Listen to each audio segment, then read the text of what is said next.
Novel Korban Rahim Sewaan karya Cawica episode 29 bonus.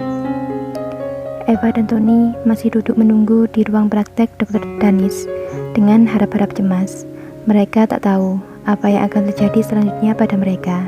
Bagaimana nasib mereka setelah mengetahui anak yang dikandung Eva memiliki kekurangan bahkan sebelum dia dilahirkan.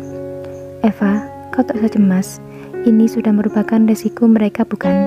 Kau hanya tempat untuk bertumbuhnya bayi itu, dan kau sudah menjalankan semua yang diperintahkan oleh mereka dengan baik, bukan? Kau tak perlu khawatir, kita akan tetap mendapatkan uang itu, kata Tony mencoba menenangkan Eva. Tapi perasaanku mengatakan akan terjadi sesuatu hal yang tak baik, Tony. Aku takut mereka akan menyalahkanku karena kecacatan bayi ini. Mereka akan menuduh rahimku tak bagus, makanya bayi ini bisa mengalami kecacatan itu. Terang Eva dengan air mata yang masih mengalir. Tidak Eva, percayalah, tak akan terjadi apapun padamu. Aku akan selalu ada di sampingmu, membelamu, jika mereka memang menyalahkanmu atas kecacatan bayi itu. Eva hanya bisa menangis, apalagi saat jam mulai berganti. Daniel dan Arsana yang tak kunjung kembali. Sementara yang berada di ruangan khusus, mereka bertiga sedang berbincang. Sudah dok, sekarang tugas awal untukmu, beri dia vitamin seperti biasanya, dan katakan bahwa kami sebentar lagi akan menemuinya lagi. Apa kalian akan melarikan diri dari sini? Tanya Dr. Danis kepada Arsana. Tidak akan dok, kami tak akan seteka itu padanya, kata Arsana sambil duduk di sofa di sebelah Daniel. Lalu kenapa kalian tega berniat meninggalkan Eva tadi? Kami harus bagaimana lagi dok? Lagi pula kau yang tak mau menggugurkannya, bukan? Jawab Arsana acuh. Aku tak mau, Nona, karena membunuh bukanlah keahlianku, dan aku tak bisa melakukan itu. Lagi pula itu adalah tindakan yang ilegal. Jika aku ketahuan melakukannya, aku bisa didenda atau bahkan dipenjara karenanya. Jelas saja, kami akan merahasiakan ini dok dari siapapun. Kau tak perlu khawatir. Tapi Nona Eva, bagaimana dengannya? Bagaimana kalau dia tak bisa bertahan? Arsana dan Daniel hanya terdiam tak mengatakan apapun. Cukup lama, ketiganya terdiam di sana hingga akhirnya Daniel membuka suaranya. Temui dia seperti biasanya. Jangan mengatakan apapun lagi. Hanya katakan setelah ini, aku akan menemuinya lagi. Tapi apa kalian akan benar-benar menemuinya lagi? Tentu saja dok, aku yang akan menemuinya. Baiklah. Aku akan menemuinya sekarang juga, jawab Dr. Danis pada Daniel sambil beranjak dari duduknya. Dr. Danis pun kembali memasuki ruang prakteknya. Dia masuk dan melihat Eva tengah menangis, sementara Tony tengah berusaha menenangkannya. Dr. Danis masuk dengan membawa senyum yang ceria, seperti biasanya. Hei Nona Eva, apa yang sedang Anda lakukan? Kenapa menangis? Tanya lembut Dr. Danis pada Eva. Dokter, katakanlah, di mana Tuan Daniel dan Nona Arsana sekarang? Melihat kedatangan Dr. Danis, Tony segera saja menanyakan keberadaan Daniel dan Arsana.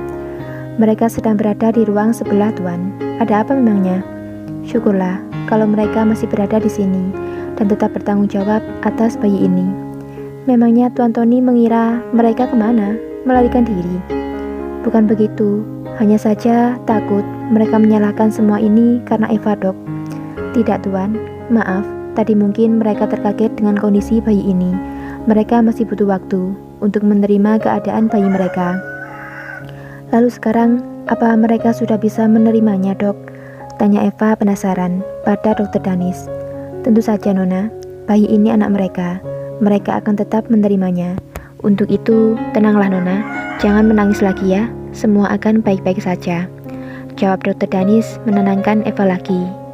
Mendengar perkataan Dr. Danis, mereka pun akhirnya lega dan mendengarkan semua penuturan Dr. Danis mengenai vitamin-vitamin yang diberikan pada Eva sekarang.